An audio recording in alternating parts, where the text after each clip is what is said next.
elas. Livro dos Juízes, capítulo 3, o versículo é o de número 12, quem encontrou diga amém. Está escrito assim: porém os filhos de Israel tornaram a fazer o que parecia mal aos olhos do Senhor. Então o Senhor esforçou a Eglon, rei dos Moabitas, contra Israel, porquanto fizeram o que parecia mal aos olhos do Senhor.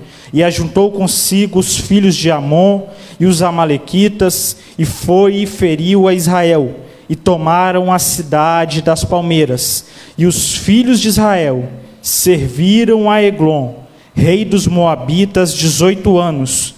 Então os filhos de Israel clamaram ao Senhor, e o Senhor lhes levantou um libertador, Eude, filho de Gera, benjamita, homem canhoto. E os filhos de Israel enviaram pela sua mão um presente a Eglon, rei dos Moabitas. E Eude fez uma espada de 2 fios, do comprimento de 1 côvado, e cingiu-a por debaixo das suas vestes, a sua coxa direita, e levou aquele presente a Eglon, rei dos Moabitas. E era Eglon homem muito gordo. Versículo 20 e 21 para encerrar.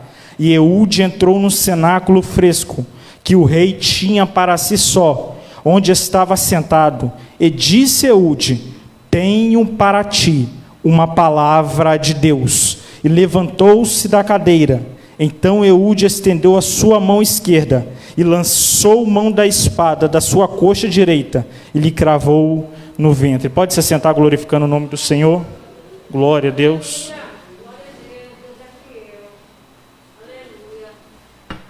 Meus irmãos, serei bem objetivo, já são 7h50. Olhe para cá, redobre a sua atenção, maximize a sua atenção. O período dos juízes perdurou da morte de Josué até o findar do ministério do juiz, sacerdote, profeta Samuel.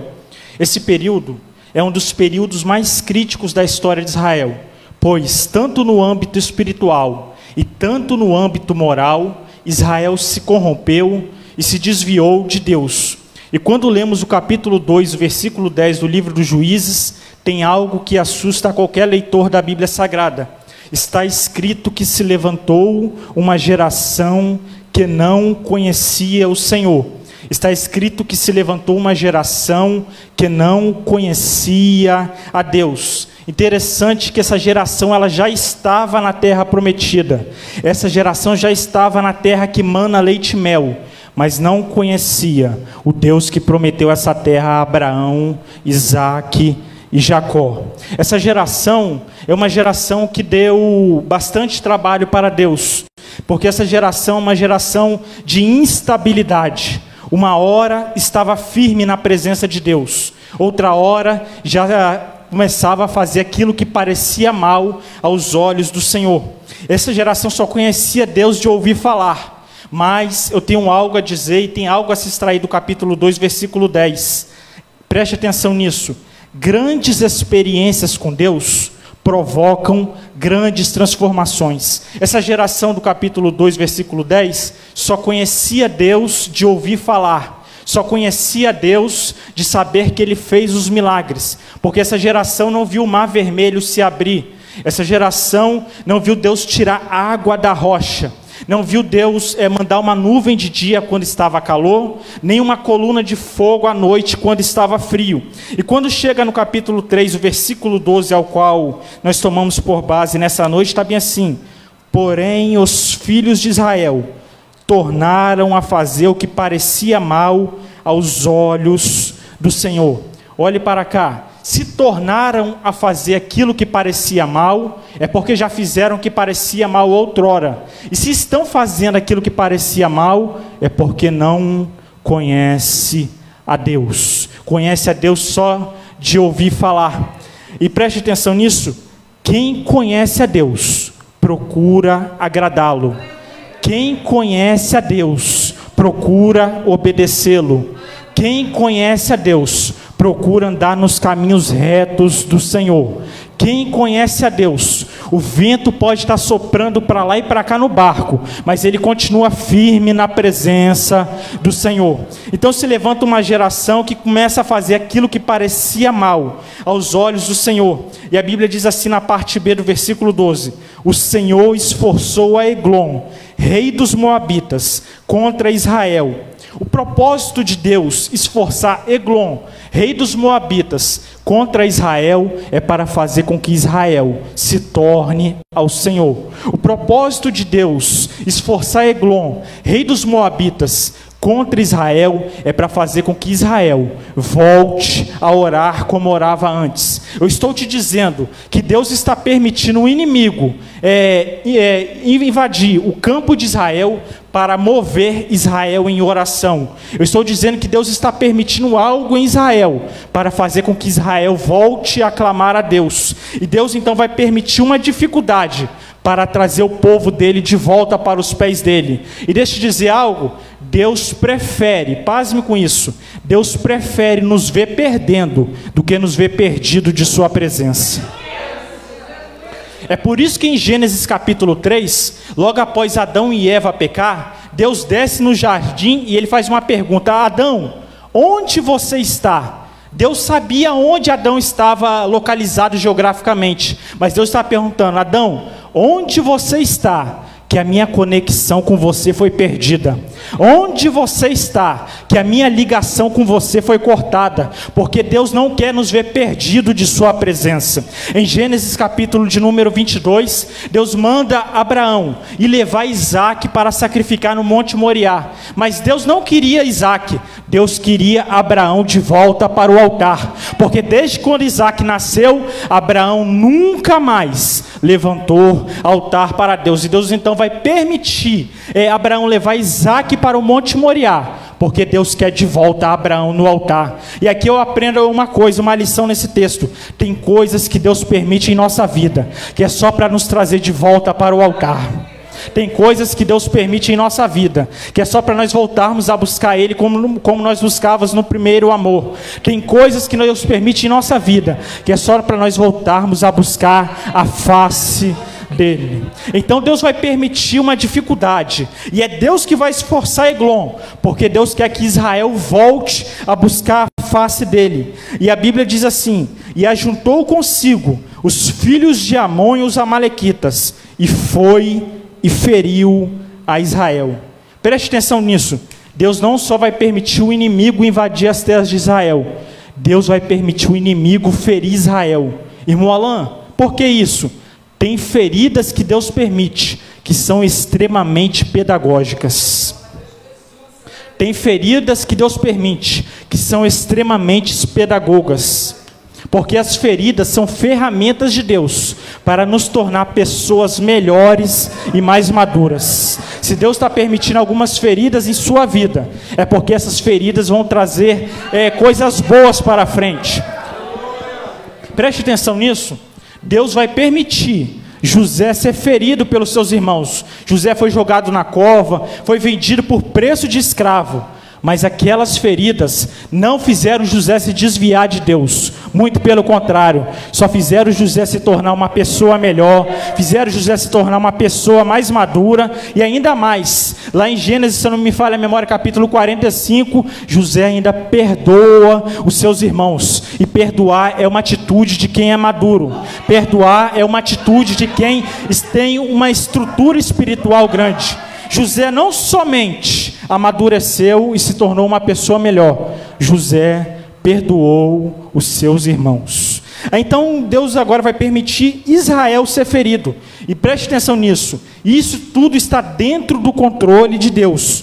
Tudo isso é permissão de Deus. Aí o versículo 14 diz assim: e os filhos de Israel serviram a Eglon, rei dos Moabitas, 18 anos. Israel agora, por causa da consequência do pecado, por causa de se desviar dos caminhos do Senhor, Deus vai permitir Israel ser oprimido por um período de 18 anos. Deus vai permitir Israel passar por um período de adversidades por 18 anos. Aí o versículo 15 diz assim: então os filhos de Israel clamaram ao Senhor. Olha como as feridas estão fazendo bem. Antes, quando Deus não havia permitido a ferida, Israel não estava clamando. Mas depois que Deus permitiu Israel ser ferido, então os filhos de Israel clamaram ao Senhor. Eu te disse, tem feridas que Deus permite, que são extremamente pedagógicas, que é para nos elevar espiritualmente.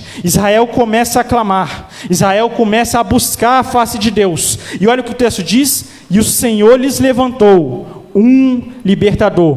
Quando o povo de Deus começou a clamar, Deus fez questão de responder o clamor do povo. Toda vez que o povo de Deus se une em oração, Deus faz questão de responder. E olha só a resposta de Deus. A resposta de Deus é alguém inesperado. Eude. Qual é o significado do nome Eude? União. Porque quando o povo está orando em união, Deus responde. Então olha a resposta de Deus. Eude, filho de Gera, benjamita, homem canhoto. Mas preste atenção nisso. Todos aqui sabem que dentro da cultura judaica há um certo preconceito com pessoas canhotas. Quem aqui é canhoto além de mim? Levanta a mão. Só eu, irmã Julimere. Não sei se você reparou, os canhotos, eles são minoria. Os canhotos, eles sempre são minoria. Inclusive no ano de 1970, aqui no Brasil foi criada uma associação chamada Abracam, Associação Brasileira dos Canhotos, porque nas escolas a maioria das carteiras era de direita, e eles desvalorizavam os canhotos. Então criaram uma associação, mas a associação não foi para frente. Por quê? Porque era minoria. E normalmente o governo dá atenção para quê? Para quem é maioria. Os canhotos costumam ser minoria. E parece que Eude nasceu na tribo errado, porque o nome Benjamim significa filho da minha destra, ou filho da minha mão direita. E ali dentro da tribo, que significa filho da minha destra, filho da minha mão direita, tem alguém que as suas habilidades são com a mão esquerda. Tem alguém que as suas habilidades é com a mão esquerda. Parece que ele não era para ter nascido naquela tribo, mas tudo aquilo era propósito de Deus. Mas se o texto faz questão de dizer que ele é canhoto, o texto quer nos informar algo. O que, irmão Alain? Eude era minoria. Eude era diferente na tribo dos filhos da mão direita. Irmão Alain, o que Deus quer falar com isso? Talvez na sua família, talvez entre os seus vizinhos, talvez entre os seus amigos, está todo mundo aprontando, mas você é Eude, você é minoria, você é diferente, você não pode aprontar. Talvez no meio das suas amizades todo mundo está pecando, mas saiba de uma coisa: você é Eude, você é minoria, você é diferente. Está todo mundo passando várias horas nas redes sociais, mas você é minoria, você é diferente. O que Deus quer dizer aqui no texto: Eude é minoria, Eude é diferente da maioria. E Deus nesses últimos dias está procurando o Eude, que não se corrompe como a maioria, que não se vende como a maioria, que não brinca com o pecado como a maioria, que não faz aquilo que é mal aos olhos do Senhor. Deus está procurando Eudes nos últimos dias. Então a Bíblia diz bem assim: e os filhos de Israel enviaram pela sua mão um presente a Eglon, rei dos Moabitas. Esse presente é o tributo, é o imposto que pagava ao rei Eglon. E Eude fez uma espada de 2 fios. Aqui tem vários segredos só nessa parte A desse texto. E Eude fez uma espada de 2 fios. Preste atenção nisso. Eude, ele entendeu que Deus estava chamando ele para libertar o povo de Deus. Só que Eude não fica parado. Olha o que a Bíblia diz: e Eude fez uma espada.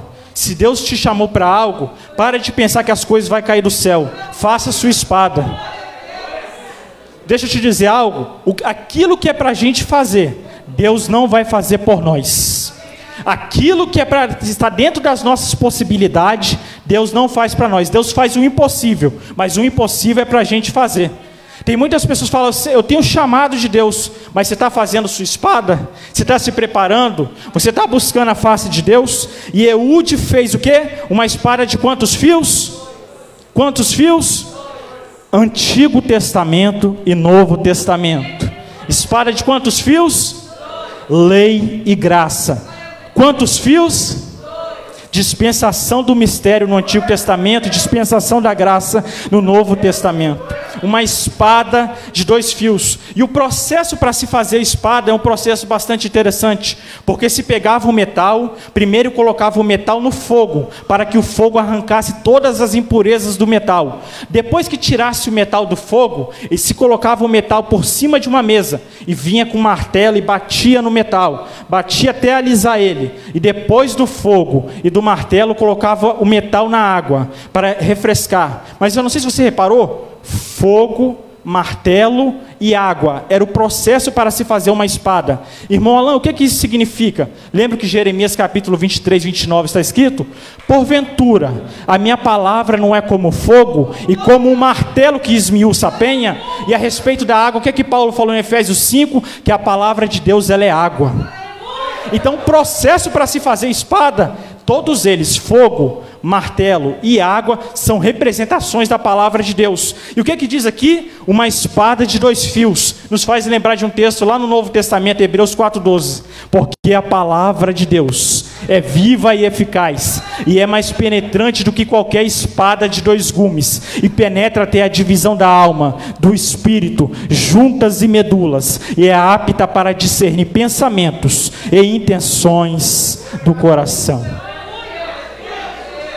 Essa espada de 2 fios, antecedendo esse texto aqui, você nunca vai ver alguém fazendo uma espada de 2 fios. Isso daqui é criação de Eude. Aquilo que o judeu chamava como impossibilidade de ele ser canhoto, ele usou aquela impossibilidade dele para criar algo que ninguém havia criado.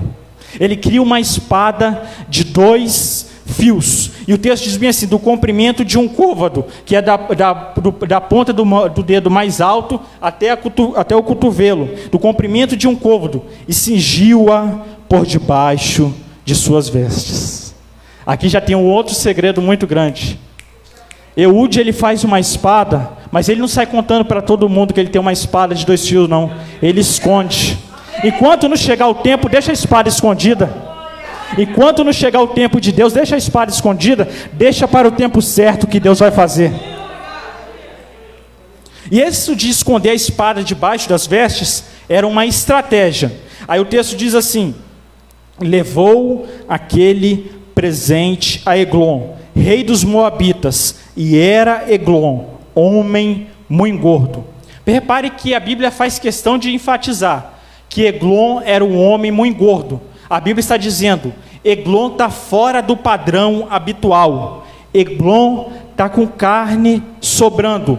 Eglon não está no padrão de medida certa. Aí o texto diz bem assim, versículo 20: e Eude entrou no cenáculo fresco, que o rei tinha para si só, onde estava sentado, e disse Eude: tenho para ti uma palavra de Deus. E levantou-se daquela cadeira. Então Eude estendeu a sua mão esquerda e lançou mão da espada da sua coxa direita e lhe cravou no ventre. Olhe para cá, preste atenção. Para Eude chegar até Eglon, ele tinha que passar pelos guardas. Mas como que os guardas revistaram ele e não acharam a espada? É aquilo que eu te disse, aquilo que é para nós fazer, não deixe para depois, não deixe para amanhã, faça. Porque aquilo que é para Deus fazer, Ele vai fazer.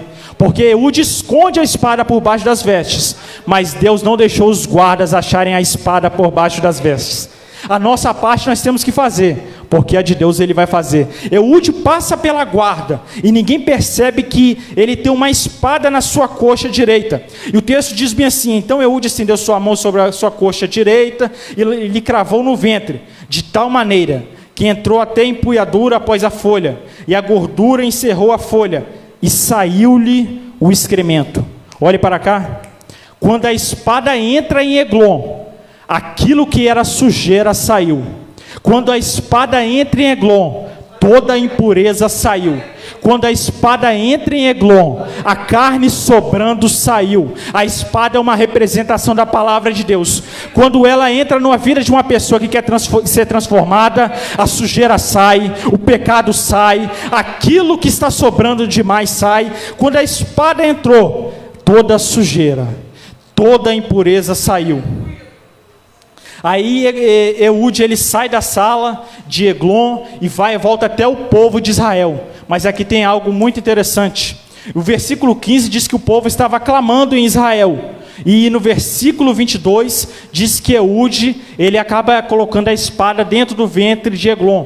Enquanto o povo estava clamando aqui em Israel, Deus estava trabalhando lá em Moabe. Enquanto você está clamando aqui na igreja, Deus visita os seus filhos, Deus visita o seu marido, Deus visita a sua esposa, Deus visita aquela empresa, Deus visita a sua família. Enquanto o povo de Israel clamava lá, enquanto Eude ia levar o tributo, Deus estava operando lá em Moabe. Enquanto você clama aqui em Israel, Deus está operando em seu favor lá fora. Enquanto você clama aqui, Deus está trabalhando. Irmão Alain, preste atenção nisso. O povo não estava vendo, mas Deus estava trabalhando. Você pode não estar vendo, mas no mundo espiritual, Deus está trabalhando em seu favor. Versículo 27 para encerrar, que já são 8:10. E sucedeu que, entrando ele, tocou buzina nas montanhas de Efraim. Não sei se você se lembra, mas em Josué capítulo 6, os sacerdotes estavam usando buzina. Quando o povo deu, no 7º dia, a 7ª volta, que foi um total de 13 voltas, a Bíblia diz que Josué mandou os sacerdotes tocar a buzina, e o povo invadir Jericó, porque Deus ia dar vitória. Novamente aqui, Eude, uma autoridade, toca a buzina, e o povo entende, Deus está nos chamando para a guerra, e Deus deu vitória ao seu povo. O tempo de tocar a buzina vai chegar na sua vida. Irmão Alain, mas nós estamos vivendo tempo de crise, mas aqui também era tempo de crise, e Deus deu vitória para o seu povo. O tempo de tocar a buzina vai chegar, o tempo de tocar a buzina na sua vida vai chegar. Eu não sei qual é a área que Eglon está tentando tocar, não sei se é na área financeira, não sei se é na área da enfermidade, não sei se é na área familiar, mas Eude venceu Eglon, por quê? Pelo poder da espada de 2 fios. E eu tenho uma boa notícia para você: todos que estão aqui têm uma espada de 2 fios em sua mão. É pelo poder da palavra que você vai vencer esse Eglon da sua vida. E em Mateus capítulo 4, como que Jesus venceu o diabo no deserto? Pelo poder da palavra. Obedece a palavra, porque ela é espada, e ela vai penetrar no campo do seu inimigo, e Deus vai te dar vitória. Glória a Deus. Deus abençoe a todos.